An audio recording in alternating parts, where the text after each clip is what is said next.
Agriver existe depuis les années 90, suite à la prise de conscience qu'il y avait un risque sur la qualité de l'eau. Et là, c'est extrêmement novateur et ça reste novateur. Il y a eu la volonté à la fois de faire travailler ensemble des scientifiques et l'industrie de l'eau minérale, puisque en fait, l'eau minérale a une particularité, c'est qu'on ne peut pas la traiter. Donc si l'eau est polluée, c'est trop tard. Dès le départ, donc, l'entreprise était vraiment un partenaire de la recherche. Et pour nous, et c'était une des difficultés en termes de résultats de recherche, c'est de produire des résultats qui soient aussi intéressants pour les agriculteurs que pour une entreprise d'eau minérale. C'était le début des travaux, je dirais un peu généralisés sur cette question. Et donc la première phase, c'était le diagnostic. Donc pour faire un diagnostic, on a implanté des sites de mesure de la qualité de l'eau sous des parcelles d'agriculteurs, ce qui veut dire que première étape, il fallait déjà que les agriculteurs soient d'accord. Et là, c'était simplement les intérêts d'une entreprise privée par rapport à ses objectifs de 10 mg par litre d'eau de minérale. Donc on ne pouvait pas imposer aux agriculteurs de changer. De l'avis même des gens qui ont vécu cette aventure, ils le décrivent comme une aventure humaine. C'est-à-dire qu'au démarrage, personne n'est prêt à un tel changement.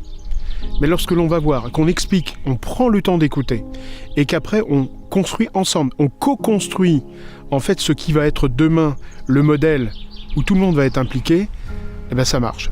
Et donc, je pense que de travailler pour et avec des dizaines d'agriculteurs, et pour et avec un industriel, et tout le monde ensemble, c'est effectivement une configuration, j'allais dire, des relations entre les métiers assez rare. Aujourd'hui, on se rend compte que sans la terre, on ne pourra rien faire. Donc, comment on peut travailler aujourd'hui et comment on peut produire en utilisant la terre sans la détruire ? On a eu, trois actions majeures. La première, ça a été d'arrêter l'apport de pesticides. Le deuxième axe, ça a été toute la gestion des déjections animales. Et la troisième action a été de remplacer complètement le maïs par de la prairie permanente et de la luzerne. Vital nous a dit, pour vous aider, on finance le bâtiment. Donc ça, c'était pour ne plus faire de maïs. On ne fait plus de maïs, on fait de l'herbe. Il nous aide à faire de l'herbe dans des bonnes conditions. On est vraiment gagnant-gagnant. Vital, ils sont persuadés, Nestlé, que la flotte est protégée. Et nous, moi je suis protégé jusqu'en 2045, en attendant le renouvellement, où j'ai toutes les terres mises à disposition, où ils se sont engagés à venir nettoyer mes stabus. Donc moi je suis tranquille, j'ai l'esprit serein pour les 30 ans qui viennent. Aujourd'hui, ici, sur ce territoire, peut-être plus qu'ailleurs, l'eau est un bien extrêmement précieux. Parce que nous ici, tous, avec le thermalisme, avec le tourisme vert, nous vivons de l'eau. L'eau est la base de l'ensemble des activités humaines, de l'ensemble de ce territoire. Donc effectivement, c'est un bien qui mérite largement qu'on se mette tous autour de la table, surtout sur le très long terme, et qu'on trouve les solutions les plus durables. C'est quand même bien qu'ils continuent d'investir pour protéger. Alors qu'ils auraient pu se dire, ça y est, l'objectif est atteint, on est retombé à 4 mg par litre d'eau, on ne fait plus rien. On va tenter de modifier un peu, de proposer aux agriculteurs de nouvelles productions qui soient à la fois très utiles pour le territoire et à la fois très protectrices de la ressource en eau. Je pense qu'on a une génération qui revient un petit peu en arrière, en tout cas qui n'a pas envie d'élever ses enfants comme on a été élevé peut-être.